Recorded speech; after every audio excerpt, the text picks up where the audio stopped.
7, 8, 9, 10, 11, 12, 13, 14, 15, 16, 17, 18. And you know, and it was really interesting to me because Good evening. Buenas noches. Thank you for coming to this bi-monthly meeting of the Hispanic Leaders Group. The first thing in order is to thank our host, Ameren, Missouri, especially Steve Parks, but I think he ran away. No, he's over there. He was supposed to give us a welcome of about 15 minutes, but he punted, I understand. And we have Jaime Aro. Jaime, thank you for this opportunity, and this is your house. Tell us a little bit about what you do, about Ameren, Missouri, Ameren, Illinois, whatever you want to say. Okay, I'll walk over there so I can see you all. Bueno, antes que nada quiero extenderles la más cordial bienvenida a aquí su casa, Ameren.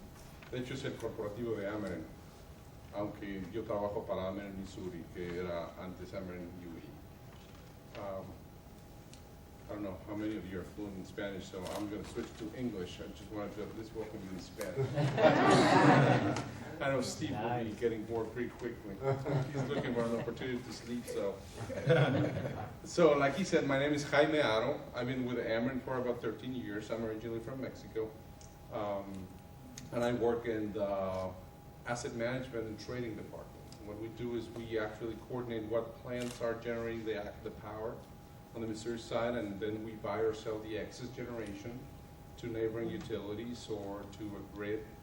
And then we also buy gas to fire some of the units, or to actually sell it in our local distribution company, which is not in St. Louis City, but in the outskirts and some other places in the state of Missouri. So that's kind of a short explanation of what my group does. So it's very hectic, especially a day like today when you have to have a lot of power because there's a lot of consumption. So we have a lot of units running, close to 70 units running at this time of the day to be able to supply the power. Of course, you know Ameren, Missouri has been part of this community for over 100 years, and we very well understand the need for diversity. We very well understand the need to know our customers, and the growth of the Hispanic community is pretty important for us because that's a growing base of our customers. So we want to make sure that we're in touch, that we can contact our close steps with the needs of this community, and we can serve them better. Because what we're trying to do is focus on energy for life. That's our new kind of tagline. So we can deliver in the best possible way the power needs that our customers have. So with that, I'm pretty happy to have you guys here. I have not been part of this effort, even though I've been here for 13 years, but I'm more than happy to start contributing in any way I can. So you have a friend here, you can count on any support that I can provide, and feel at home. Thank you. Very good.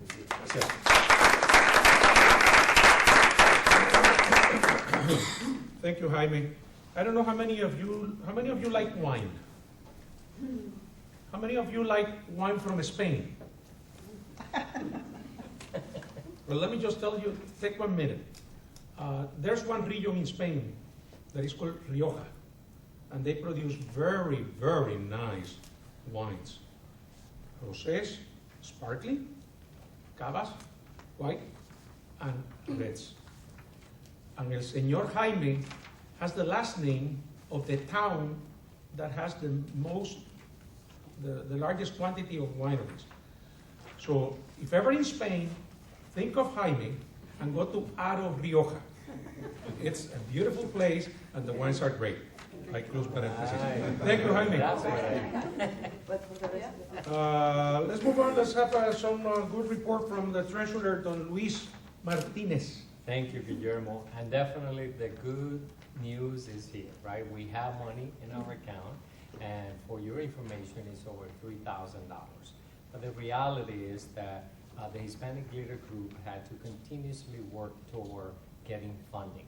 It is an effort that involved all of us, and I understand that many of us volunteer in the community. They might have contact in the many companies around, so your help and you desire to volunteer to help us grow and make an impact in the Hispanic community, something that you can do. So don't be shy. If you have any questions or any interest in really contributing to the great many causes, one of which is about to happen, right? The scholarship. So, but that's where the money is mostly used for. So money in the bank, over $3,000, and thank you again. Plus the scholarship that will be provided. Correct. $2,000. Yeah. Okay. Thank you. Those of you that are not members, we have here applications. One is for corporations or small, large businesses. The other one is for individuals. So as Luis says, don't be shy. We are good people. We get along once in a while.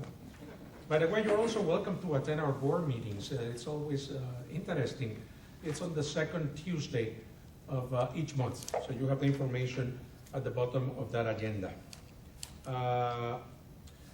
I have just like about 5 or 6 things to tell you before we move on to the program. The first one is to introduce to you the vice chair of the Hispanic Leaders Group. Omar Maldonado was elected to the vice chair this past month. Omar. I started the year as vice chairman of the board, but Cileya Miranda Juen had to resign from the board because of other commitments, and she was really very busy. So the vice chair moves immediately to the chairman position. And so we had a void there, and Omar Maldonado was elected to that position. We're happy that he's in that post. And you're going to see a lot of changes. I haven't told you, but you're going to tell us a little bit about things that you told us about last night. I have also at this point to announce that 2 of the directors that started with us this year are no longer members of the board for personal commitments and other time commitments, and that would be, those are Jacqueline Galatoir from Missouri and Patty Kubitschek from Illinois. They just could not continue making the commitment that the board needs, and so in that regard, we have a number of vacancies on the board. You don't have to be Hispanic to be on the board. If you want to participate, let us know. You have to be a member in good standing, and that's taken care of with Luis Martinez. And we're just looking for people that want to get involved, want to help us to grow. And you're going to hear more a little bit on the information technology part. The year started a little bit shaky with the resignation of Cileya. And the question was, well, what are we going to be doing? We have some plans, but one of the greatest things that happened this year for me is the return of Maria Teresa Maldonado to the board. Maria Teresa was for many years director. She also was the chairperson of this board for 2 years. And so, you know, she was concerned as to the future, the present and the future of the Hispanic Leaders Group. So she's again joining the board. So we are very happy that she's doing so. I don't know that she's going to be attending. There was a death in the family, so we're with your family, Omar. We used to meet last year pretty regularly, don't we? I think we changed. Brown shoe? Was it a brown shoe? This year, we have met at 3 different places. We meet every 2 months.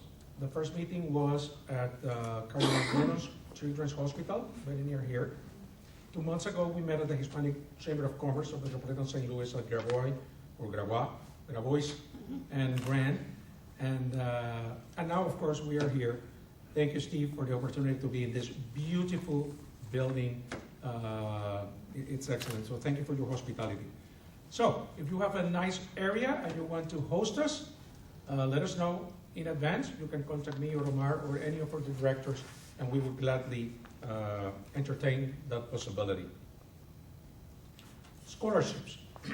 We have been providing information for 2 scholarships. One is a merit-based scholarship for Hispanics, and the other one is based on financial need. Unfortunately, as of yesterday, we had only received one application. One completed application. The application have to be complete. If they're complete, they don't meet the requirements. And the board yesterday decided to extend the deadline. The deadline was June the 15th, so now it's June the 19th. So that gives us another 11 days for those Hispanics residing in St. Louis. Unfortunately, international students studying in St. Louis do not qualify for those scholarships. Again, the information is in Facebook. I have to go to Facebook.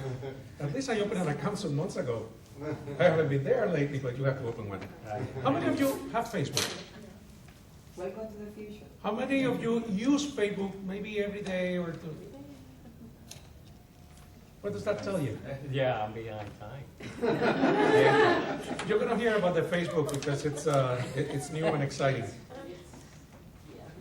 The other thing that the board is working on is probably in September, October, November, we still haven't decided, is the Anthony B. Ramirez Premio Esperanza Award. Jaime Torres is going to be in charge of the actual program, looking for the venue, the program itself, and there's going to be another committee just looking at nominations.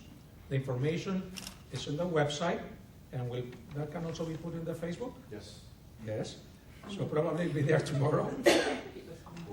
Yeah. I updated that today, so I can send that information to you. The Premio Esperanza was started in 1983, following the initiative of Anthony B. Ramirez.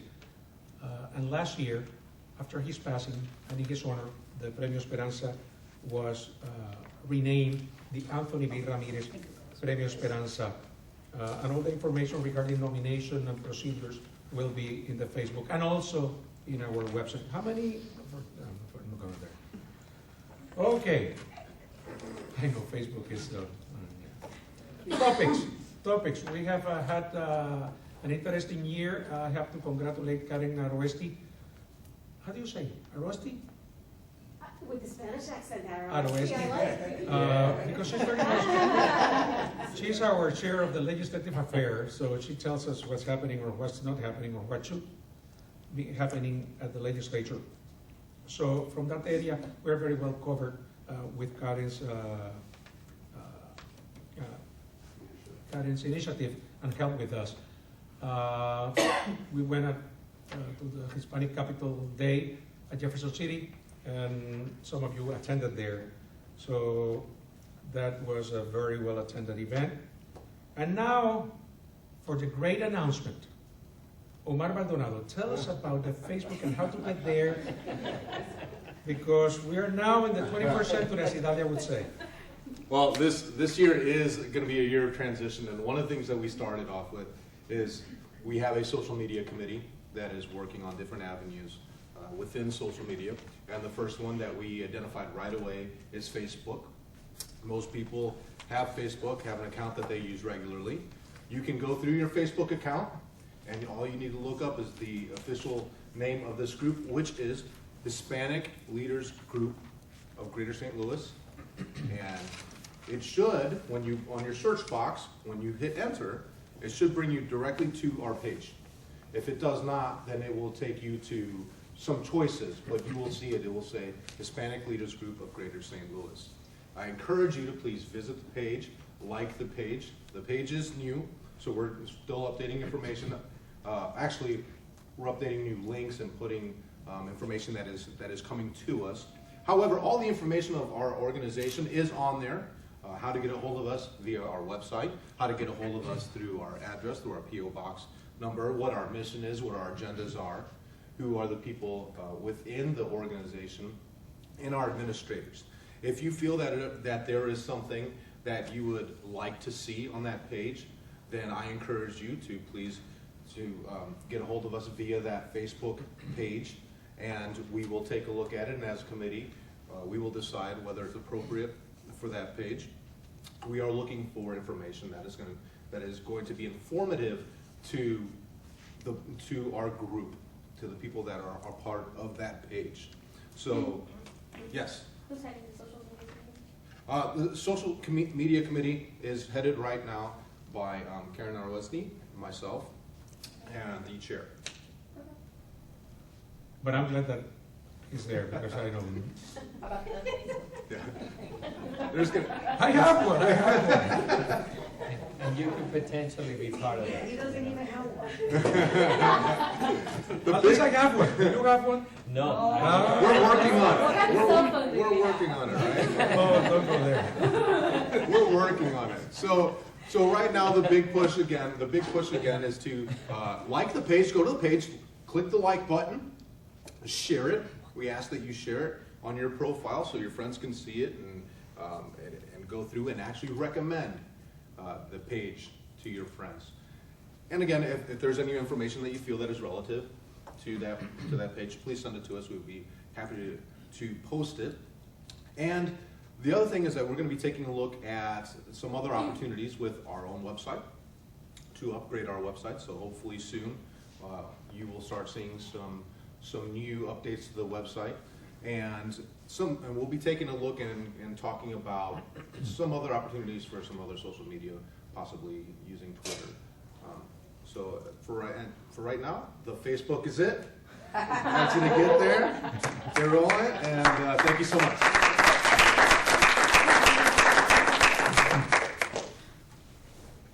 We're ready for the program.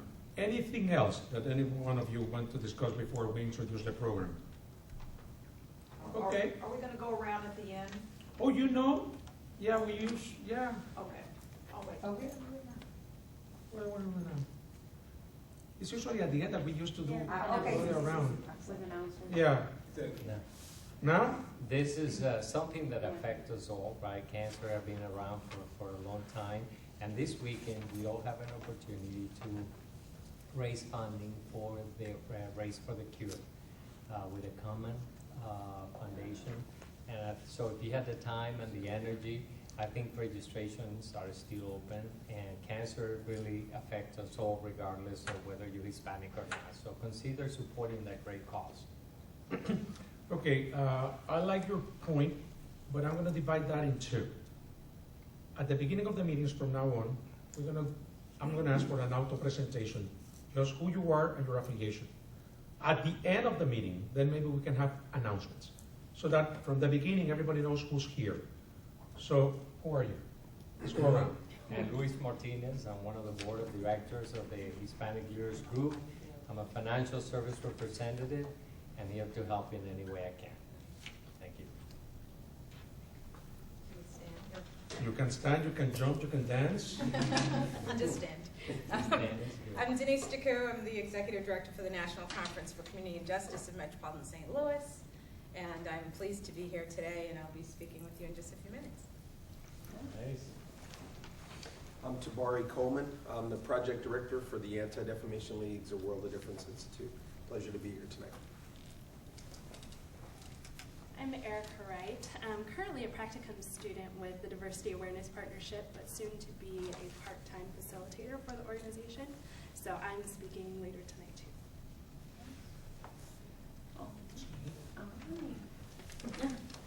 Jacqueline Noroña León. I'm with the Venezuelan Association and with Brown Shoe. Idalia McNulty. I work with Molina Healthcare as a territory manager. So if you guys need any presentations or work with health, ask me. And I also belong to the Hispanic Leader Group as a secretary. Good evening. I'm Silene Zaragoza. I'm Idalia's cousin, and I'm so happy to be here tonight. I'm a student right now, studying my master's in MBA, and I'm looking forward to belong to this association. Welcome. Thank you. Hi, I'm Karen Aresti with the Anti-Defamation League and also a member of the board of the Hispanic Leaders Group. I'm Steve Parks, Managing Supervisor of Diversity for Ameren, and glad to have you here tonight. Yes. Well, you met me before, but I forgot to ask, any Cubans? No Cubans? You don't just No, well, Mexico's gonna beat them tonight. In the Is that World Soccer? Golden Cup. Golden Cup. Oh. Just wanted to make sure. You are not gonna get beat up. That's a serious issue. Hi, I'm Kathleen Delphi. I'm from the International Institute, and I also serve on the board for Diversity Awareness Project. I'm Dawn Berkwigler, and I'm also with the International Institute, and I'm working with a grant that focuses on employment discrimination. I'm Gary Lee. I'm with Down today. I'm currently a Pride-Com student. I'm from the Brown School. Thank you. I'm Cheryl Rose. I'm with the Missouri Commission on Human Rights and also with the Multicultural Task Force. I'm Linda Zaragoza Mertz, and I'm a member of this group for about 2 years. I'm Darnell Frost. I'm chair of the Human Rights Commission in Kirkwood. Good friend of Omar here, and I'm hopeful to have a nice relationship with the Human Rights Commission and the Hispanic leadership. And again, my name is Omar Maldonado, and I Social guru. and I am a member of the Hispanic Leaders Group on the board, and I am also the chair of the Puerto Rican Society here in St. Louis. And behind the camera, Joe Bonmarito. By the way, if I spoke about Aro, I also have to tell you that just maybe about 2 hours, maybe 2.5 hours southwest, you have Zaragoza, con 2 zetas. It's a nice city. If you have been, you have to. I have been there. It's very nice. It's very nice. Okay, Karen, I'm going to ask you to introduce the program, please. When we were discussing what the next topic of discussion or program was going to be, we just didn't know. And Karen immediately came with some suggestions, and we like the ideas. So Karen, would you please Sure. do the presentation? Look, one of the things that folks around this table want to know about is what happens when you need diversity resources, and what are diversity resources anyway? When you hear about somebody who's been subject to employment discrimination, when you hear about issues that come up in schools, when there are things that happen in the communities, it's not just about perhaps complaining or letters to the editor or something like that. You also want to be able to do something and offer resources. And there's very special resources in this community, and oftentimes folks don't actually know the specifics about them. And so I thought it would be a great opportunity to introduce not only the work that we do, but also the work of some of our special friends. And that's how we came to put the program together tonight. So I'm not sure which, I'll just introduce Denise first. I don't know which direction you want to go in. But Denise Decou is Executive Director of the National Conference for Community and Justice Metropolitan St. Louis, who I've known a long time because she used to work as the project director of the ADL's The World of Difference Institute. And I wanted her to be able to talk about the different programs that NCCJ is doing in the region and how NCCJ might be a resource for you. And then following Denise, Tabari Coleman, currently the project director of the World of Difference Institute, to talk about that. And then ADL, along with NCCJ, a long time ago, in 1997, was one of the founding members of what was then the Board of Governors of the Diversity Awareness Partnership, whose initial slogan was, make a difference by accepting everyone else's. DAP has developed and grown and expanded in different ways since its early days. So I thought it would be important for DAP to be a resource for folks as well. And so Erica has graciously agreed to do that pitch tonight, right? So, and to the extent that everybody can also be informal enough to take questions while we're doing this, if that's okay. So thank you for coming. Did we all want to come up or just one at a time? Whichever you prefer, one at a time is fine, or... Okay. Well, estoy encantada de estar aquí esta noche. Tengo la oportunidad de practicar mi español un poquito. So I just said I'm really happy to be here this evening and happy to be able to practice a little bit of Spanish, so to speak. But to talk about diversity and the work that's done in the St. Louis area, there are a number of organizations that provide a number of different resources. And the National Conference for Community and Justice has been in the St. Louis area now for 81 years. Tagging a little behind ADL, but both organizations were founded by the Jewish community in efforts to eradicate anti-bias. And so as a human relations organization, we're dedicated to fighting bias, bigotry, and all forms of discrimination. And we do that through education, through advocacy, and through conflict resolution. And so in the area of education, we look to provide trainings for high school students as well as for adults all across various sectors of the community. And so we have what we call inclusion institutes, and they're residential institutes that provide an opportunity for people across difference to come together, usually in groups of about 25 to 35 people at a time. And they stay at a residential site and really get to flesh out discussions around race, class, sometimes sexual orientation, and gender. Years ago, we had a program called the Dismantling Race Institute, and that one particularly spoke to race and class. But we have expanded our teachings, and with the youth population in particular, we cover race, class, sexual orientation, and gender, and also gender identity. And so we provide an opportunity for people to come across difference, to talk about what it's like to be in their shoes, and to share those experiences, and then learn some theoretical pieces and some historical pieces to understand how we came to be in the place we are, where we have issues around race and class and sexual orientation and gender. And so these trainings are very enlightening. They're life-changing, really. Most people who have, actually I don't know of anyone who's gone through one of these institutes who hasn't said that it has somehow impacted the way they think about diversity and are forever changed. And so it's intensive, full immersion training. It requires a commitment on the part of the participant because you need to take 5 to 6 days out of work to be able to do it. And so what we've done over time is create something called the Building Inclusive Communities Workshop. And it's a one-day workshop. And I think it's one of the best values in town. It's $125 for a full day. We provide lunch for you. And we look at all of these issues, all of these various isms, and look at the fabric of oppression. So how all of the multiple identities that we have in our community and across this region intersect, and how we're so kind of deeply connected to one another, even though in our own personal lives we may not see it that way. In these trainings we get to see and we get to show you and come to understand how what one person does and thinks really does have an impact on someone else's life potentially. And so for the adult sector we provide this training, but we have summer programs. There's one happening right now. It's called the Anytown Youth Leadership Institute, and we are in our 20th year this year.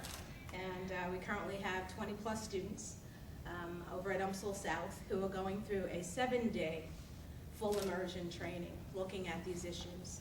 I was there today, and they're all doing well and smiling, although they said it was an emotional morning. They were studying class today and talking about some of their experiences around that. And so when we do these trainings, what we really try to do is to create an environment where we have a lot of multiple identities. We look to equally have as many males as females and people of color as white people, and and across class lines to really have a very diverse group of people, culturally as well. And so we have interactive activities and exercises where young people and adults alike get to talk about their experiences, about what it's like to be in their shoes, what it's like to be potentially in a targeted group, what it's like to not be in a targeted group but be in privilege, where you don't necessarily have to notice because it's not part of your experience. And so it's a very, very rich and powerful experience. In addition, we partner with a number of different organizations. We partner with the Diversity Awareness Partnership. Tabari and I both serve on the board. I've now been moved to the advisory board. 9 years went by very, very quickly, and so now I'm in a new phase with the DAP, but equally as exciting. And so we also partner with the Missouri History Museum, with St. Louis University, with the YWCA, a number of different entities across the St. Louis community where working together, 1 + 1 makes 3, or more. And so we get a greater impact for the work that we do and the resources that we can provide individually. We have a new program now, which is called the Inclusion Institute for Healthcare. And I know Maria Teresa is involved in Casa de Salud. And we have an institute that's 5 days, 3 days residentially with 2 follow-up days, where we look at health disparities. And we know that healthcare is a huge issue and has been a major conversation in this country for quite some time now. And so we have created an Inclusion Institute that focuses particularly on healthcare issues, looking at those disparities and how we can close the gaps. And so that, in addition, speaks to communication and language and how people in the medical or in the healthcare sector communicate with others who are providing services and those who are in need of services. And so that, again, is another program that's extremely important. And so we received a $300,000 grant 2 years ago from the Missouri Foundation for Health. And we're able to create this program and now also expand it across not only St. Louis, but hopefully regionally and then ultimately across the country. So we're taking baby steps now, working in St. Louis, but we have opportunities for other entities to become involved in partnering with us in that work as well. So I brought a number of brochures that you can come up and get after or can hand them out to provide a little bit more detail about each of those for you. In addition to that, I guess as entities, we work together to provide showcases. We've worked with Wells Fargo as a partner to provide information to the public, primarily to the educational sector, school systems, so that they know what offerings there are for our young people in the community. And so we all shared a showcase just a few weeks, I guess May 20th, where we were able to deliver our wares and show what we were offering. So I think that's pretty much for me right now. I have a quick question. When you mentioned, I think it was the $125 one, I can't remember which one it was. Do you do that for adults like within the community, or do you ever do it for like a corporate environment? Both. Yeah, we have open registration workshops. We have one coming up on June 30th, and I believe we have another on August 30th. But we also provide those workshops for corporate sector or for individual organizations. So we can actually tailor a program to meet the needs that your organization or company may have. So is it more like an awareness type thing, or is it? I'd say it's a little deeper than an awareness. Okay. But we really get into some theoretical pieces, although we're not able to flesh them out as well as we do in a residential program where you might spend a day talking about class issues, or race issues. Here we're in one day looking at 5 different isms. And so we touch upon them in, I guess, a great enough way that you walk away feeling as though you've learned some skill sets around that, but certainly not, what you would get in a residential program. I can tell you that my first experience, and I was at ADL at the time, I went to a building inclusive workshop in April, I guess it was like 1999, and that I thought was life-altering for me. Because not only do you learn things about bias, prejudice, discrimination, and the history that surrounds it, but you learn so much about yourself. It really helps, I think, individuals figure out their own identities better and how they operate and, just be able to see themselves in a different light. And so from that, it was so powerful that fall in November, they had the 5-day full immersion, training, and I thought, oh, am I really ready for this? But I did that same year, and was just sold on it ever since. So yeah, so the BICs are they give you enough that they'll inspire you to want to do more. Yeah. As it relates to the high school student, those programs that you offer, will the school have to pay for it, or how is the relationship between the school and your entity created and maintained? Is that an ongoing program? Yes, it's a program that takes place every summer. And over the last 20 years, we have built relationships with a number of school districts who pay to send students to the training. And so, for example, we have 5 school districts who've paid for 5 or more students to come to the program this year. And then we received a generous donation from the Becker family. So the Horncrest Foundation, they provided a $200,000 gift for us to be able to scholarship students each summer. And so we are now scholarshiping 16 students per summer. High school students? High school students. They have to have completed their freshman year of high school before the end of summer, and then they can participate. We have another one coming up in July as well. So if you have any high school students who you think might be interested in this, it's fabulous work. And I don't know how you endorse better than sending 4 of your own children through. This is before I was even with NCCJ. So, and it became a rites of passage. So it's very powerful and very important. And I can say that my grown children, my oldest will be 28, are advocates for social change. When they see injustice, they do speak up and speak out. And I think that's really important in making St. Louis a better place for all of us. Does your organization ever work with teachers? Yes, and we do. Because I know there's right now, for example, in our school district, there's been a push for diversity. However, there's just an antiquated view or perception of what diversity truly is, and it's very much a black and white issue, and not taking other things into consideration, not just ethnicities, but also handicaps, things like that. Right. So there's programs that you're able to work with, yes, public schools. Well, we have an inclusion institute for educators that we can provide, and that we did provide for a number of years, I guess 5 or 6 years, and we seem to at that time have exhausted the opportunities or the resources there. We really were looking to train leaders in education, so we're looking at superintendents and principals, and not so much at teachers, although teachers did participate as well.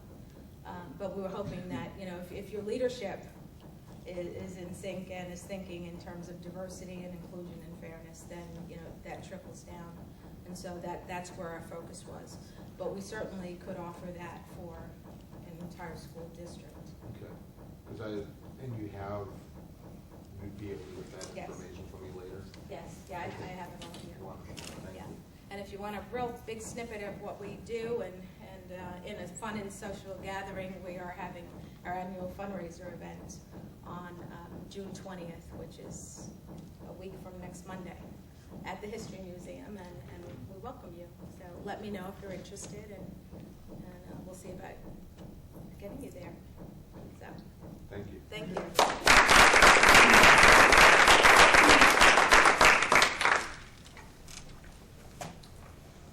All right, I've been sitting here trying to get pepped up. I've been working in the yard, and as you all know how hot it was today, that's kind of drained me. So it's nice to go after Denise. She's got me a little bit more energized.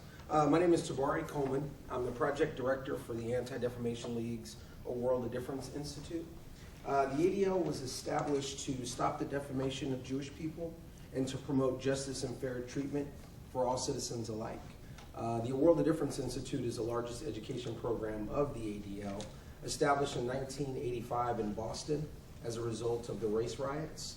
St. Louis has actually had one of the oldest offices. I believe we've been here since 1987.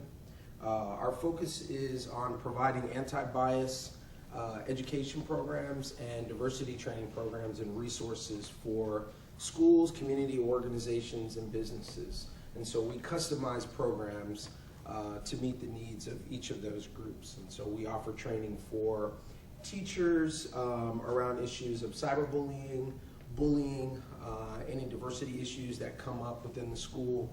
What I've brought with me today is a number of things, because it's kind of hard to go in detail with all of the programs that we have. And so this is kind of a one-pager that outlines each of the different resources that we offer. We cover everything from early childhood programs to, as I mentioned, bullying and cyberbullying.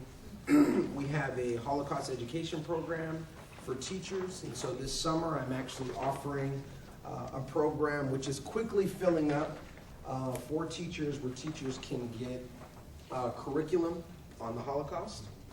This is a program that we're actually expanding, and so teachers will have an opportunity to experience this program several times a year instead of the 1 to 2 times that we've been offering right now. We are a small office. It's actually just Karen, Oresti, and I, although I have a cadre of 14 nationally trained facilitators that go out and do our work. Our facilitation team is a very diverse group. Some of you may be familiar with Eileen Wolfington. Eileen has been one of our longtime facilitators. We're fortunate Denise still does some work with us. I took her, I can't say I filled those shoes, but I took her position after she left. And so we work with community organizations. To give you an example, recently I did a training with 70 plus after school care providers on bullying. I just returned from New York, where we were looking at how to expand our Echoes and Reflections program. We have a partnership with many of the organizations that Denise had mentioned, but to go, I think, a little bit further in terms of some of the work that we're doing with them, we have a program with the St. Louis Art Museum called The Concepts of Beauty and Bias. This is an ongoing program that we offer each year to between 20 to 25 schools, depending on the year. And this allows students to go through a full-day program at the museum where we explore the concepts of beauty and how those look different from culture to culture and time period to time period. We're fortunate in that we have a funder that provides this, the underwriting for this program every year, so we've been able to offer that every year. What I brought with me today is a video that kind of highlights an experience that a young lady had in our Georgia office. We have a campaign called No Place for Hate. It's an opportunity, and I'll pass out our resource guides, it's an opportunity for schools to get involved with various initiatives within the classroom and within the entire school. There's no cost to participate in this program. I know a couple of the questions that were asked earlier were about the cost to do some of these things. We are a fee-for-service organization in that when we go in and offer our training, it is at a fee, and that's somewhat flexible. Obviously, we're a nonprofit, and so we have to cover our own expenses. We do write grants to try to get funding to be able to provide programs for those schools that can't afford to bring us in, but we do have several ongoing programs that are at no cost. The resource guide that I just sent out, that I just handed out, highlights our No Place for Hate campaign, which is a campaign to get schools to thinking about the things that they can do to promote respect for individual and group differences. And so what I love most about this is not only does it highlight some programs that schools can participate in, but there's a number of different resources. There's a glossary in the back of various terms, so teachers can use those as they show up, as those issues come up in the classroom. There's the calendar of observances, and so as different holidays come up that the teachers might be unfamiliar with or that kids might bring up in the class, there's a chance for teachers really quickly to be able to refer to this resource guide and utilize those. The schools that we've been working with that have signed up to participate in our No Place for Hate campaign have done a number of different projects this year. We actually just did a banner presentation for our first elementary school to complete 3 of their No Place for Hate projects. That was Kennard Classical Junior Academy in the city. Currently, banner presentation. So, No Place for Hate. In order for a school to be designated a No Place for Hate school, they have to complete 3 projects. Some of those projects are listed in your resource guide. They're not limited to those projects. They can come up with their own. These are just some that we think are good. I actually have a few favorites in there that I really like. Once the school has participated in those projects, and we really try to get the whole school involved. We know that obviously not every student is going to participate in every single project, but it can't be a class project, right? It has to be something that's going to have an impact on the entire school. And so once they've completed those projects, we come out and we do a formal presentation designating them a No Place for Hate school. We've got these huge banners that are sponsored by the Cardinals that say our school is no place for hate. When we come out and do this presentation, we highlight some of the different projects that the school has participated in. The video that I'm going to show you is from a young lady in Georgia who participated in one of our No Place for Hate projects, as well as some of the other ADL resources. But I wanted to show you the impact that that had on her.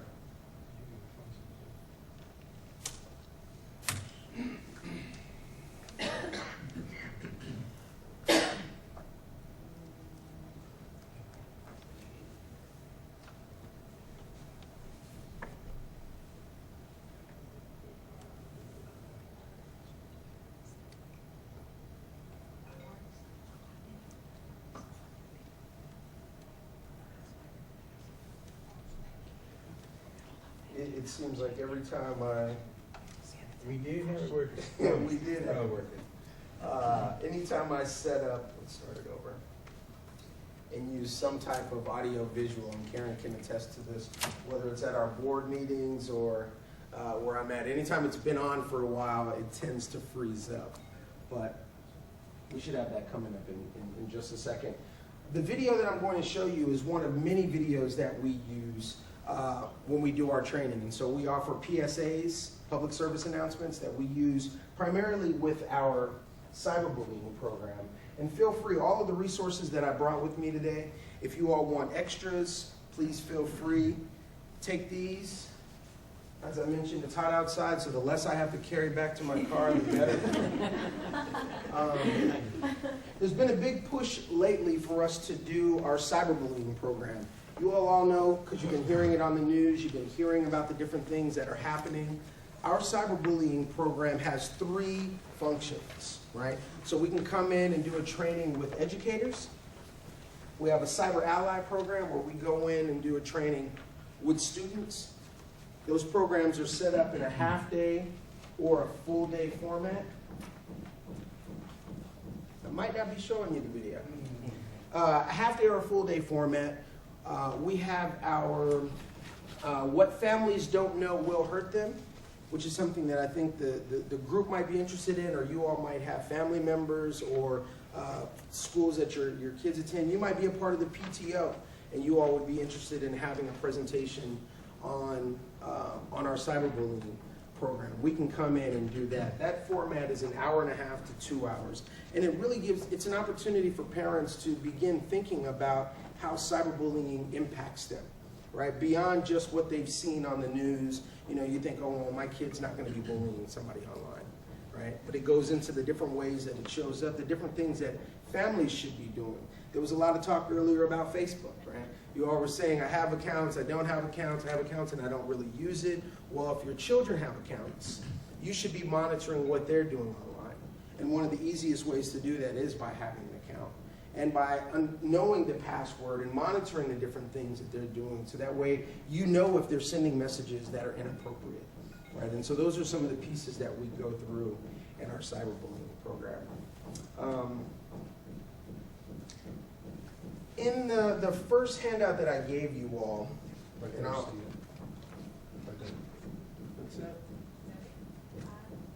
we have a section where our online resources are. This is one of my favorites because teachers deal with a lot of different issues daily as they show up in the classroom, right? And they don't always have the resources to deal with them on the spot when they come up. And so rather than try to address an issue that they're not as familiar with, they can go on to the ADL's website. Under the Education tab, we have a section called Curriculum Connections, where teachers can go and pull up specific curriculum on different issues. And so when you had mentioned earlier about your school, your child's school may be struggling with what diversity really means, and that it's more than just race, right? They might have a challenge dealing with issues around ableism. They might have an issue dealing with religion as it shows up. They can go on to our website under Curriculum Connections, pull up the various identity groups, and they're able to pull curriculum to address those issues. So, we good to go, Steve? Should be. Should be? All right. While I'm getting this together, any thoughts, questions? Yes, sir. You know, I compliment you on your efforts of kind of making the world more inclusive world, you know, but I noticed living here in Missouri that sometimes, you know, there should be some sort of program that is aimed at realizing what you as an individual, part of a group, believe, what are your value system, and how they might be in conflict with some of the other people that might not be like you. And so, you know, sometime by realizing where your weaknesses and strengths might be, you are able to realize what opportunities you might have to improve you as a human being. So Right. I live in a community where we are very much, I feel, integrated. You know, well, I think in living in that community for over a number of years, I really believe that there's something more that can be done, not to unite the races, but to educate the races individually, to really help you kind of open your eyes as to what you as a race might be doing wrong, to not allow that integration to fully occur. Does that make sense? So, in other words, I see a lot of efforts having to combine all these masses, but none aim at really looking at you as a human being. What is it that you really, you know, should really realize you're doing wrong, so that integration can really be part of that. So that's just a 2 cents, because I live in an area that, believe me, it is, I feel, very well integrated, but there are some room for improvement. Improvement in some of the individuals are not really aiming at offending anybody, but just this is a discussion, and it's supposed to be healthy, right? And he has to be sincere. So sometimes by not knowing, right, that you are doing something bad, that you personally are doing something bad, that create the other people who might be open to really embrace you, destruct that connection. Did that make sense? So in other words, does that make sense? So I think that for all the organizations like yours, really there should be a very strong, and maybe there is, I just haven't seen one, you know, where you go into a school system and really after evaluating, let's say, a model, a prototype of 10, 20 individuals, you look at what those individuals' really value system, belief system are, and really help them be the coach of what a good behavior to embrace, you know, that togetherness with other people. So in other words, no one is perfect, right? So it's more like an inner evaluation that if you put a program together and kind of multiply it around, it help people kind of get out of the box. Because sometimes you said that it's a historical component to all of that, and people are blinded. They don't want to see that there is, that time has gone by, that you cannot live in the past and you got to move forward, right? Well, some of that realization, unless you talk about it, right? Unless you know, well, my God, I really need to move forward. It's sort of like, you know, I have my bad experience. If I let them bring me down, I'll be dead, right? Is that a question? I mean, I'm just giving you an example. But Well, what I wanted to provide really is a healthy 2 cents discussion as to what I see living here in St. Louis. And mind you that I come from Venezuela where everybody's the same, you know? So I don't really, I never had an understanding of what it means to be or a different race until I came here. Well, what's interesting, and there's a lot of layers to what you said. I think my first challenge for you is when you say you come from Venezuela and everybody is the same. My first challenge there is that's not true, right? Because even within that environment, there's a lot of diversity, right? So people might look the same, but they're whether they come from different class backgrounds, whether they're sexual orientations, whether they're religions, there's a lot of diversity there.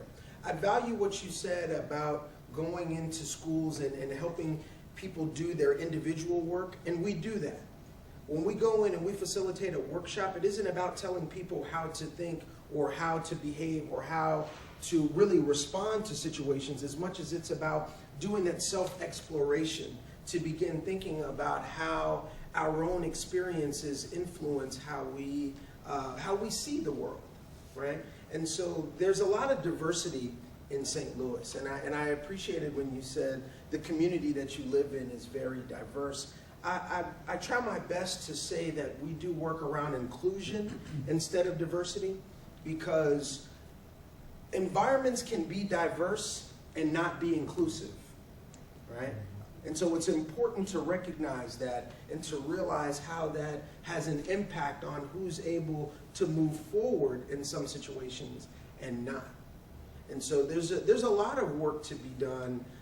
We've all been socialized to think and believe certain things, and we're bombarded with messages on a regular basis that it's hard to challenge sometimes. And that's why the work that all of our organizations do is difficult, but we are a resource for the community. We are a resource for schools, teachers, parents to be able to at least begin those discussions, because that's all that we can do, right? You plant a seed and you continue to water that seed and hope that it turns into an opportunity for growth for everybody, not just the individual. Following up on that self-exploration, which is basically what you were doing, is there something that an individual can go to a website or a Facebook or whatever, without any fear of other people knowing things like a self-assessment type, answering questions or something like that? So there's in our resource guide, you can do a personal self-assessment. Teacher, but it can be self. Yeah, so that's definitely one. If you're interested in going,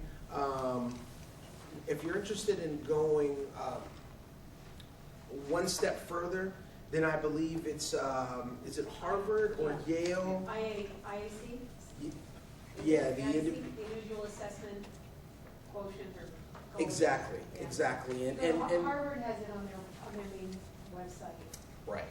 I've taken that. I think that's a good one. But beyond just us recognizing, because we can go through a powerful workshop and realize that we have some work to do and go home and and do nothing, or think about it but not have the tools to be able to continue to do more. And I think that's kind of what we're doing and sharing our resources with you all today, is saying if you have church groups or school groups or this group that's interested in doing some work, we're able to come in and to be that resource for you all, to be able to offer our information and insight. But we're not coming in to teach anything. We're coming in to facilitate a discussion where the individual learning is entirely on the individual. With a blank page of racism and all this stuff, and slowly I have been learning, watching Oprah. I never learned about the burning of the buses and all that. Then I started understanding where the feelings of certain groups come from, and then understand why they behave certain way. And it would be nice to go to your classes and learn more, because everybody has kind of prejudice, even if we don't want to accept that. Yes. Everybody does have something, and unconsciously we do, and sometimes we don't know.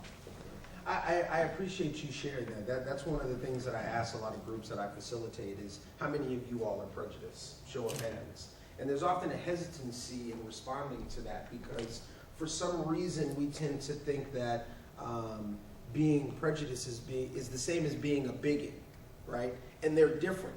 To be prejudiced is to prejudge, and we all prejudge people. That's a part of life, right? That's how we make sense of things. The problem is that you have to continue to challenge yourself when you put somebody in a box. And so when you mention that, you know, for groups that come to this country that may not be as familiar with race or racism, and they recognize that some groups are struggling with that,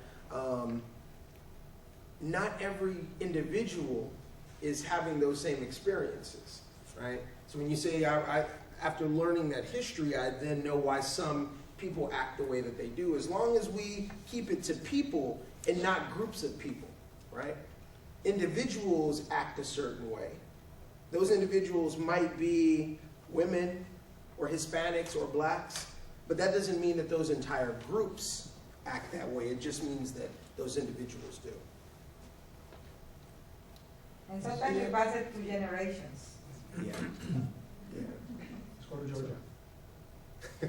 Georgia. You know what? It didn't. Oh, it doesn't work?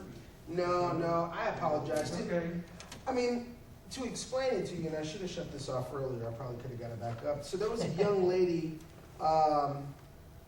in our Georgia office who experienced our No Place for Hate program, and she was a lesbian teen who was struggling with her personal identity.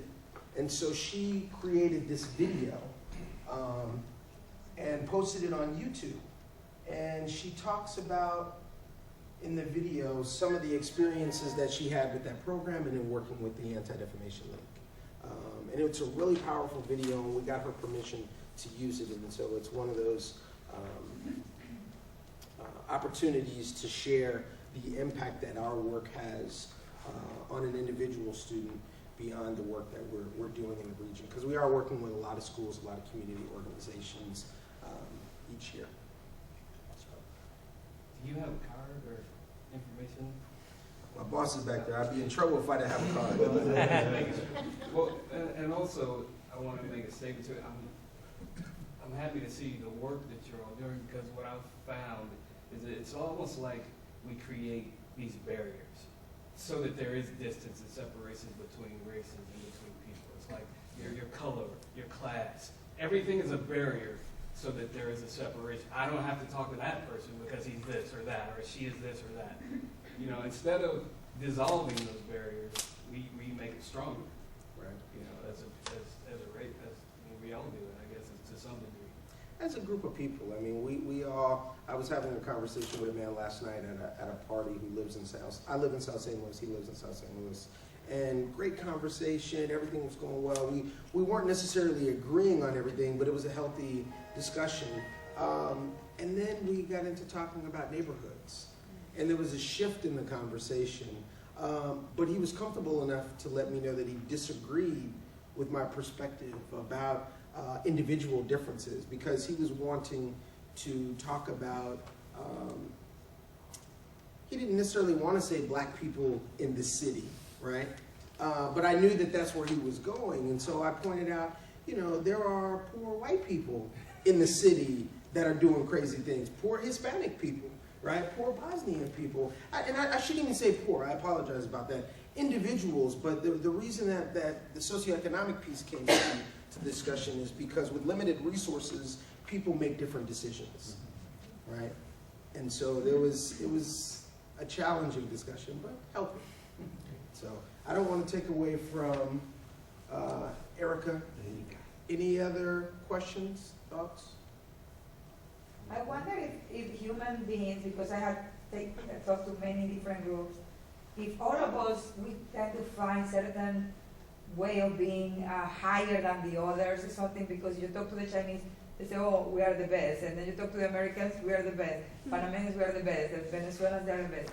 So I wonder if it's nature that everybody wants to be a little bit better than the other, or of course what it is. Yeah, they're trying to be Venezuelans.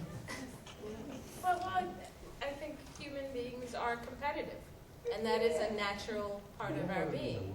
But it's when our competition then denies someone else an opportunity for equity that the balance is destroyed. And that's what we're working toward, is keeping equity along all of the lines.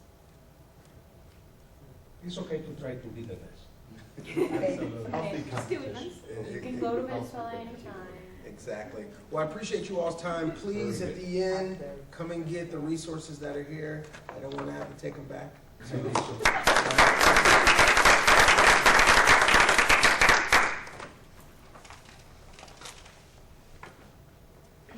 Well, good evening. Again, I'm Erica Wright, and I am representing the Diversity Awareness Partnership this evening. I think it's pretty appropriate that I am going last, seeing as how I think we went in descending order, and we are the youngest organization, coming up on 10 years. And as many of you may have gathered, we have quite a few board members from the Diversity Awareness Partnership in the room tonight. So I want to welcome your opinions and your input as I kind of share what we do as an organization. We were, as I understand it, we were founded in our inception. The idea was really a social marketing campaign for diversity and raising awareness around issues of race, around issues of religion, sexual orientation, ability, and gender identity. So our organization has kind of taken that role of kind of planting the seed and saying these are things that we should start thinking about as individuals and as communities and as corporations and as organizations. So we have done that through various fashions. Right now we have 2 publications. One is our interfaith calendar, which I brought with me tonight and am happy to pass out. So this is obviously a complement to what Tabari has already handed out. And then the second is a disability toolkit, which I didn't bring with me because we have given them all out. They have been snatched up left and right, but actually it's designed for younger aged kids to start the conversation around issues of ability, kind of putting that person first language out there and giving some youth activities that they can really wrap their arms around in terms of starting to be an ally for their colleagues and their peers. In addition to the publications, we also have been working on various community initiatives. So coming up, we have actually, in partnership with Downtown Now, a Juneteenth celebration that will be happening in a week, June 17th. We actually did an event last year, which actually celebrated Hispanic culture through dance. So this year we will be celebrating African American culture and a very historic period of time for us in learning about freedom. So that's an example of a community initiative where we're kind of trying to raise awareness, get people involved, and excited about promoting diversity. Another initiative that we recently did in partnership with Greensfelder, one of the law firms in St. Louis, was bringing in David Wilkins, who is a Harvard law professor, to speak about the importance of promoting diversity in law. So we had, I believe, 9 of the top 10 law firms sponsor that event, and they actually sent attorneys from their firms to come and hear his speech, which we hope they will take that message back to their peers and their colleagues and share that importance. So that's another way of planting that seed and spreading that seed and ensuring that we're all working together on this. We do also provide kind of entry-level trainings, so 101 diversity trainings, and that's not going into the depth that the other 2 organizations who presented go into. We do, our executive director does a 1 to 1.5 hour kind of talk about what does diversity mean. When we say diversity awareness and when we talk about issues around race and religion and sexual orientation, what are we talking about and what is our aim, what is our objective, and how as individuals or communities or organizations can we get involved in promoting that and making sure that we're doing the correct messaging. So that's kind of our piece in terms of training. Recently, we worked with Sandberg Phoenix, which is another law firm in St. Louis, on diversity, and they went through 3 rounds. So they did the initial assessments that we do, where they actually take a survey of questions that kind of are geared towards understanding your perceptions and your perspectives on diversity issues. And then based on their survey results, they did an entry-level training, kind of what are the issues of diversity that we're dealing with here in this law firm. And then from there, we moved to, let's have small discussions about these issues. And we feel like that is a really successful starting point. And that oftentimes after that starting point happens, we can refer people to trainings that may be 5 days long or a week long, where they can really start to unravel those issues and those ideas and those thoughts. So I feel like that is the role that the Diversity Awareness Partnership has taken in promoting and pushing diversity and really raising awareness and asking those questions. In coming here today, I was thinking, what are issues that I can talk about that the Diversity Awareness Partnership is addressing that will be relevant to this group? And I think very much in the roundtable discussions with the law firms, what we realized is one of the main questions that's not being asked is who's not at this table. So when we talk about promoting diversity and raising awareness, if a voice is not at the table, that community doesn't get heard. And I really feel like in a lot, I'm new to St. Louis. I'm originally from California, and I've lived in several different places throughout the United States and also out of the country. And what is very striking to me is when I go to community events or when I go to a corporation or an organization, it does seem very black and white. And I know that the city is black, white, brown. And so I think probably for this organization and for the Diversity Awareness Partnership, that next step is saying who is not represented at the tables we're sitting at, and how do we get those people here? So I really do feel like the Diversity Awareness Partnership is kind of taking that role in raising that question. Yes? What a perfect setup. I would be remiss if I didn't tell you about the cultural competency training that the International Institute does. And because we are involved with people from 70 or more countries or just lots of different cultures, and to understand that different cultures have different attitudes toward authority, toward work style, toward individual versus community decision making and entitlement, and to take a look at all of that, and we offer this training in corporate setting, medical, and somewhat in educational, but mostly for corporations and hospitals. Mm-hmm. And when you understand that your Somali employee might have a very different attitude toward authority than your American-born or your Iranian employee, and we live this every day at the Institute because more than half of our employees are foreign-born. And it's incredibly interesting to once you understand the difference, then you can communicate and work things out. Right.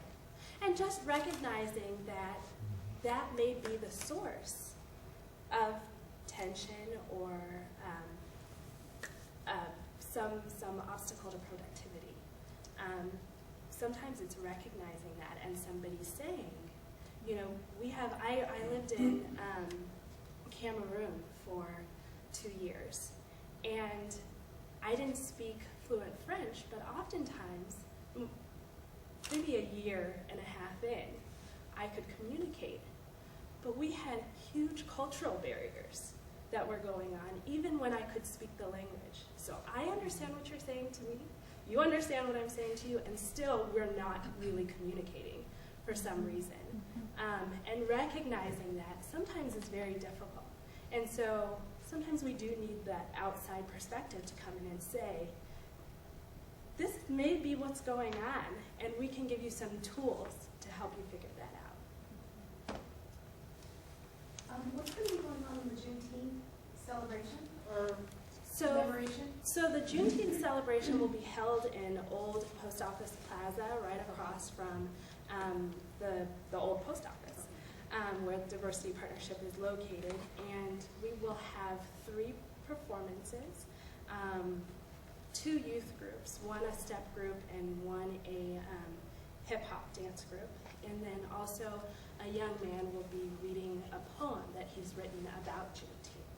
So in addition to the performances, we also have several organizations that will come out and provide information about what they do in the community and their work.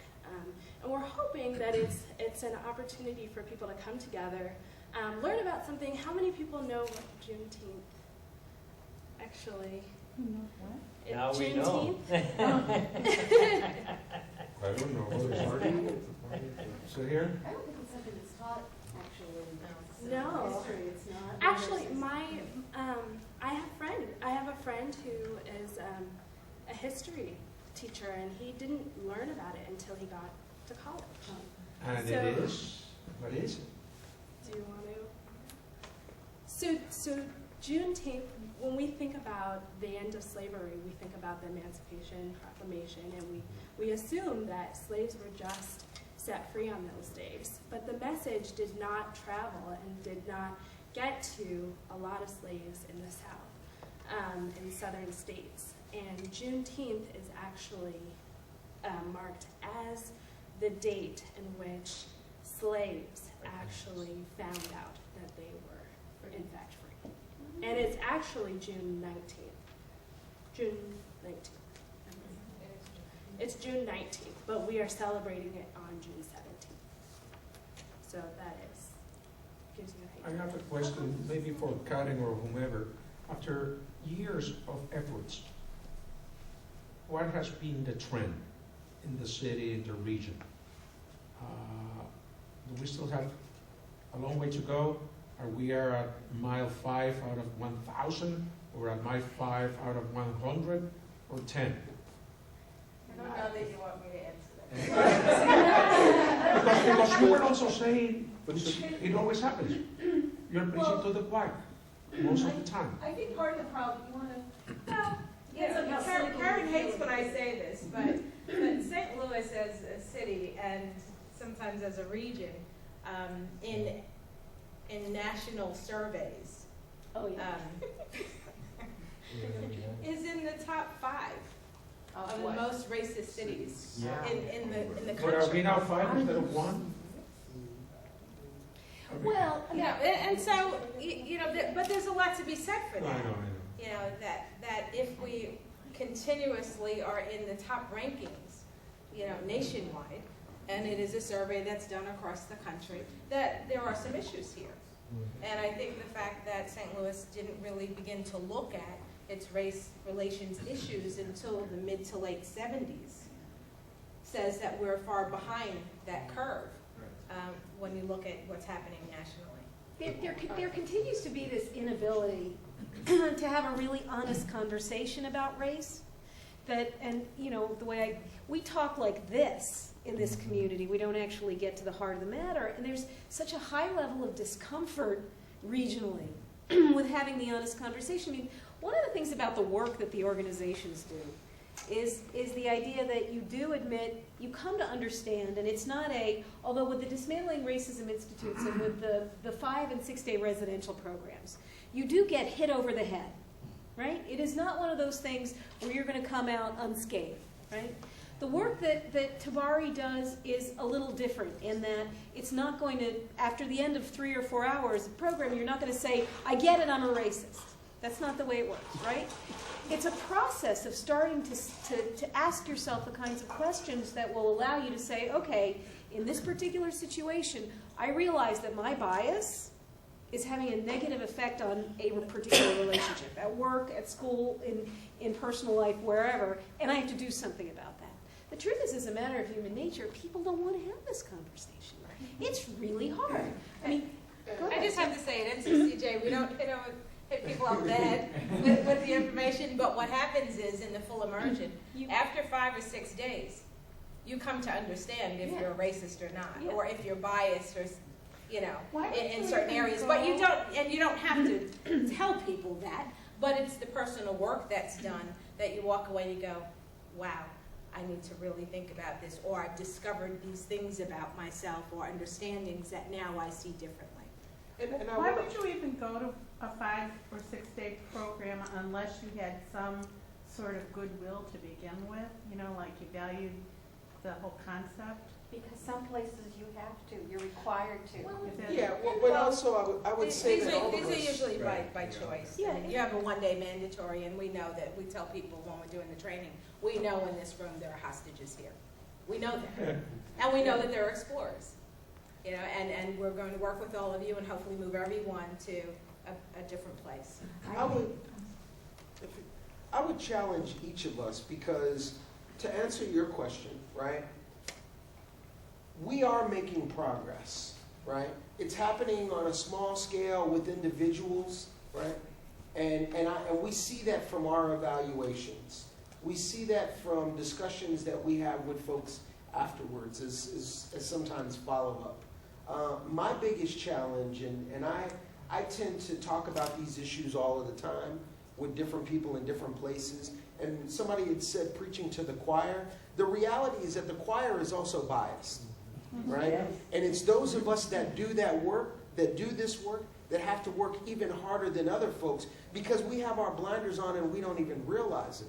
And my perfect example to folks, and I say this to people because I think about my relationships with people and the people that I invite into my home, right? And so if the people that I invite into my home only look like me, then there's an issue there. And you can say that, and I don't mean to be preachy, but you can say that, oh, I have friends that are all these backgrounds, and I'm cool with so-and-so, but who do I have in my home, right? And the people that walk through my house, and that's why when I have parties at the house, a lot of my friends that come that I may not have known as well are always surprised that, damn, you know, my old roommate was Korean, female, right?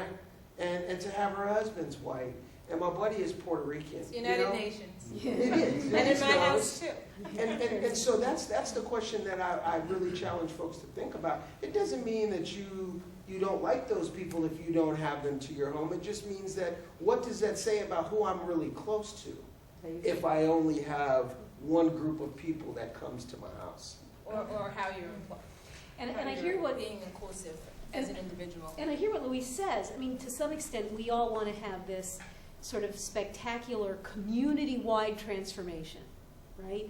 That really moves the needle forward on the issues. And you've got race issues coming into the police board, to the Board of Aldermen issues, to the city-county relationship, issues of race, which are, you know, all over that. You've got immigration issues that cause great conflict in the city. You've got the increasing, I mean, I don't need to tell folks at the Institute, the African population who's coming in and conflicting with the African American population, the Bosnian community who actually look Caucasian, so they may have had a different kind of path in this community than folks who are people of color, and all of the conflicts that sets up, because on top of that, they're Muslim, and that pulls in a whole other set of biases, right? And the reality is nothing has ever really seriously moved this community forward except trauma, right? Trauma works to make people wake up and see how important it is to do things in a different way. And I think the difficulty we have is in trying to get people proactively to accept that doing this work is something that's worth doing, and it's not about sitting around campfires holding hands and singing Kumbaya. It's about really serious work that you don't ever stop doing. And that's the difficulty in trying to develop, you almost want to make it a new civil rights movement. You want to make it the kind of situation where there are so many people involved in this conversation. You create such a bandwagon effect that if you're not on the bandwagon, you're missing it. Right? And we're not there yet. We are getting there. And I would like to challenge everyone that, by prefacing first to say that in St. Louis, we have some of the most seasoned, most long-term facilitators in the country. And there are places, more metropolitan areas who will contract with our facilitators to take them other places. And so we have tremendous resources here, great knowledge, and all people who are in the work till their last breath. And to take advantage of the opportunity to have facilitated discussions, regardless of what organization you choose to work with, and hopefully with all, because the more dosages you have of talking about this and becoming more comfortable in the discussion, the more powerful we can become in our advocacy efforts across the St. Louis area. So I think that's the challenge, is just doing it. Erica around because she came and said I get I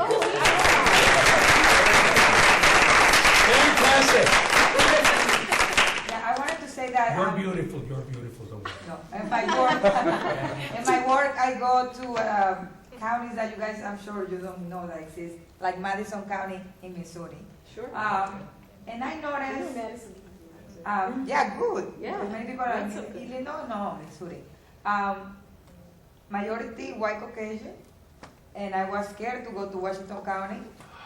And I started talking to the people, and I'm from the country, the farmers in Panama, and I started talking to them, and they're white, but they're the country like me, and we kill the pigs and did the same thing, and my biases, I was scared, and my biases went away, and what I think is one person or group of people that go to all these communities and show people what we are, because they don't know, they are ignorant in that way that they don't know, they think Hispanic or Mexican.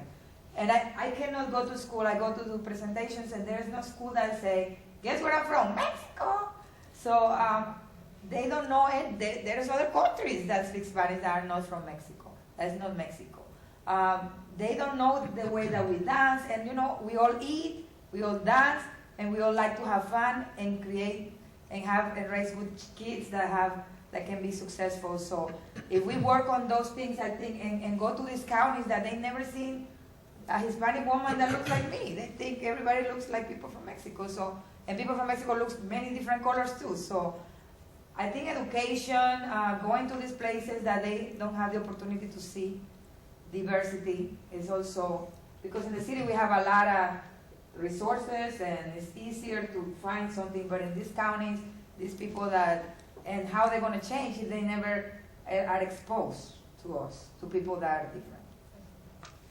Great point. Can I raise a question here, right? Today in closing, yes. Yes. Today, and this is in relationship to your wonderful organization, because you take a lead on issues that are hard to deal with. Well, right now, our politicians, the one who really rule this country, right, are being questioned as to, if there are gaps. They're all human beings. They have to do things that might be wrong, and I'm sure, like God asked, if you feel like you've never done anything wrong, raise your hand, right? So I'm sure that many of us would never raise our hand, right? So the question is, are we raising the standards to a level that nobody will be interested in to serve our country? Because, they have all these issues, and it is connected, and I really, it's only a reflection of what I see in the news, and the fact that the media is, all this connection to media, people are getting information, just like my kid might be getting information, I had no idea what he's getting into, it's happening. And how are we being, educated or manipulated? It's a different option that we never had before, right? And it brings a different element. So how is your organization going to maybe take leadership on addressing that affects our country as a whole, regardless of who we are, right? We need the people to rule this country. and we need to motivate them to serve. And regardless of what the gender might be, political, or the connection with their private life, I don't know. But it's something that maybe your organizations might one day tackle and conquer. I think they would welcome your volunteer work. I know that that's good. How about a round of Denise,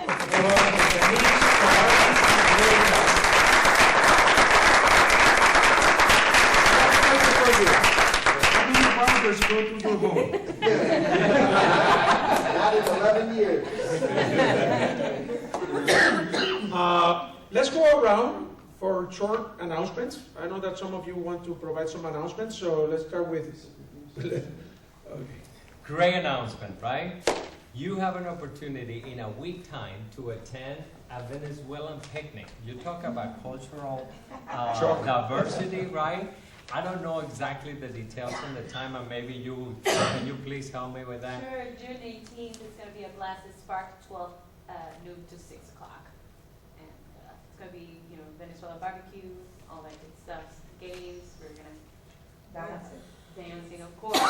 We're Hispanic. But It's truly a fabulous family event. The kids, if you have never seen a kid have so much fun, you got to take them there. It's a wonderful thing. Where is it? Blast at Spark. It's going to be in Manchester Road, I believe. Which part? Blasted is VLASIS, I believe. It's like 270, you take Manchester, you pass 141, and Yeah, like 3 blocks on the right-hand side, there is like a little community park there. Yeah. So Maybe. that was it. Very good. Come on. Just want to remind everybody that if you know of any Hispanics, and and correct me if I'm wrong here, but according to our requirements for Hispanic, it's one grandparent. At least one grandparent. At least one grandparent that was Hispanic will qualify them to be an Hispanic student. They have to be local. They need to be graduating high school or currently in college or university and continuing on for the next year. Those applications will be due June 19th. Please, we are in need of applicants. We want to help people that are deserving and that really want to push forward. Yes, sir. The college can be out of state, though. We can be. Sí. Yes. Okay. As long as Yeah, for the high school, yes. As long as your residence is here, then yes. So you have to be a city resident. No. No. Okay. Greater St. Louis area, which within our pamphlet that you can go through our Facebook page and look it up. It's 7 counties in Illinois and 8 here in the city. It's huge. So it's a total of 15. It's a total of 15 counties. Right. So And it's a $2,000, $3,000 scholarship? No, there's actually 2 scholarships that are given out.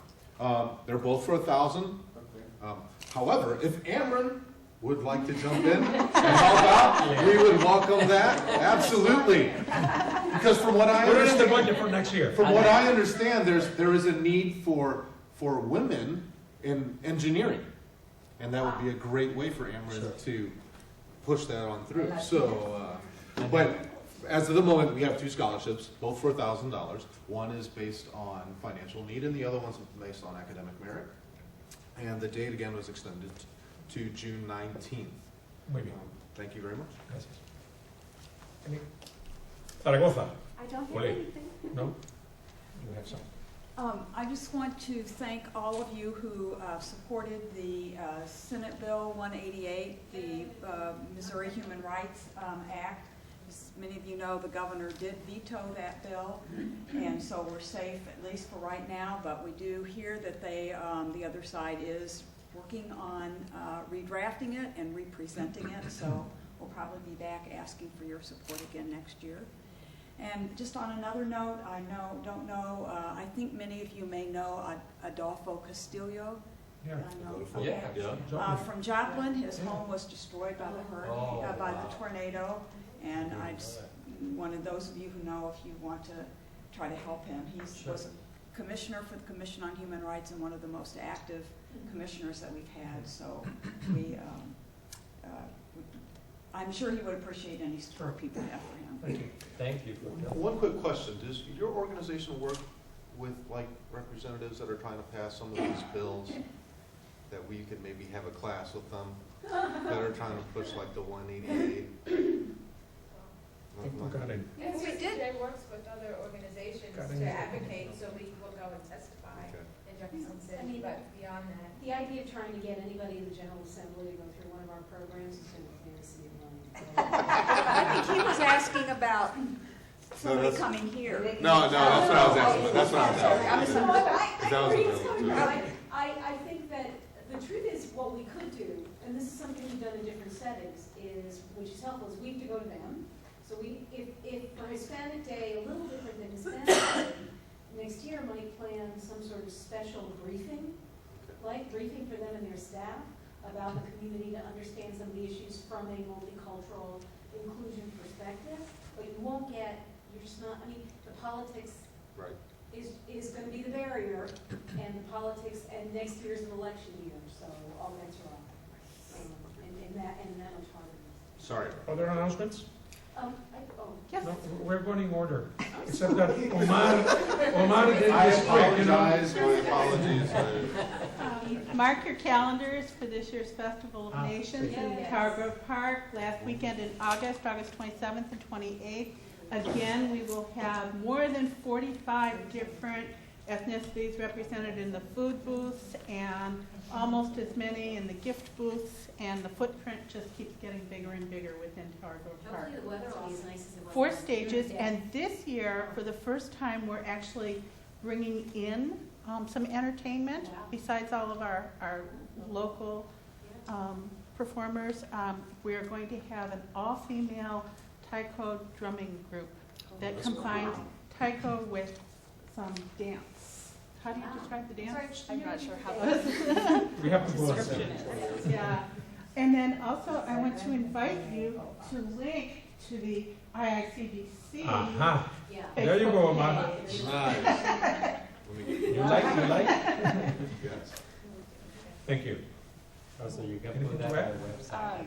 Again, my name is Dawn, and I'm working with employment discrimination. I'm hosting a couple of events where I'm going out and speaking to non-native English speaking about discrimination, some types, and some experiences that they may be facing in the workplace. And then at a later time, I'm going to be doing some advocacy trainings, some short series trainings that focuses on the 4 discrimination examples that some immigrants and refugees might be facing. So I'm actually going to be leaving some business cards up at the front of the table. If it's something that either you want to participate in, come to the forums or come to the trainings or have me go out and speak, certainly give me a call or email me, and I'll leave them up at the front of the table before we exit tonight. Thank you. Thank you. I guess you're passing on the opportunity to. Yeah. I do want to thank the International Institute. You also have another a SLU student working with you, Leslie Dunlap, on hate crime issues in the immigrant community. We staff the U.S. Attorney's Hate Crimes Task Force, and I think she's the end of June. I'd like to send out the date and put it on the Facebook page, because the Institute is going to host a special program on hate crime and bias incidents and reporting and issues around hate crime, I think, at the Institute for the community, and I think that's something we should link up to. Yeah. And also, we convened a statewide coalition this year of police chiefs and community groups to address the issue of racial profiling, and the Attorney General, unfortunately, didn't have a formal press conference and an educational opportunity this year. They just issued a press statement on the 2010 statistics, which raise all sorts of issues. There's going to be an op-ed, it's either in today's paper, I didn't see it, or tomorrow's, from the community of immigrant representatives, Missouri Immigrant Refugee Advocates, ICFLA, and the ACLU, on the particular situation in St. Anne.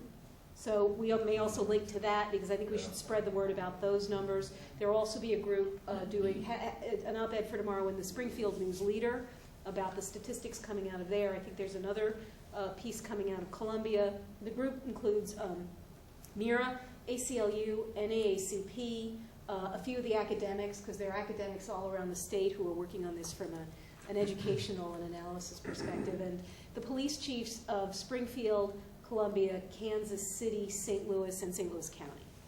So there is a community group, even if the AG has decided he ain't going to take it on. There are a bunch of people statewide who are working on this issue, and one of the things we're going to be talking about legislatively and that people should be aware of is beginning next session, we're talking about changing the statute to better reflect the statistics and the issues that are coming out. We're talking about potentially holding departments that don't report more accountable in the system. We're going to be talking about public education around the issue of, and we're going to change the title to bias-based policing. Because that's what it's really about. Profiling is something police do. They do it as a matter of criminal profiling, but what we're really talking about is bias-based policing on the basis of race, national origin, gender, all sorts of things. Thank you. Jacqueline? Anything else? Well, we have the picnic. We heard. Thank Yes. you. Nothing else? Say it again. And never mind. Preciosa, te llamas. I am being sent to announce the Hispanic Festival in Florissant, Fiesta in Florissant. It's going to be in June 25th to June 26th.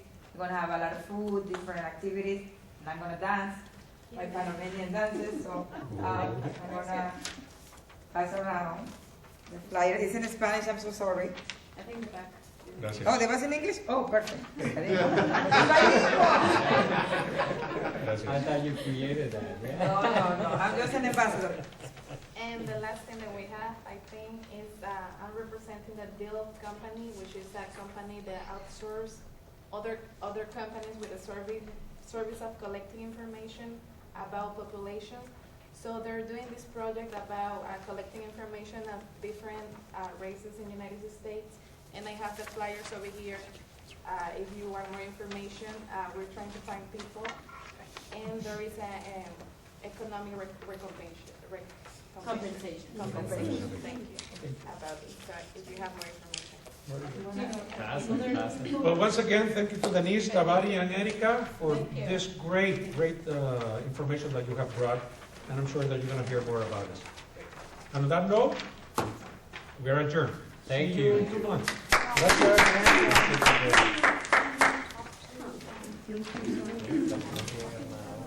you so much. It was a pleasure. I know this. Where you going?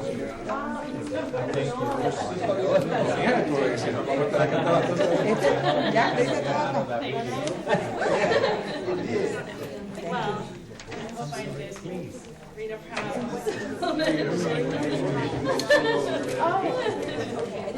Okay.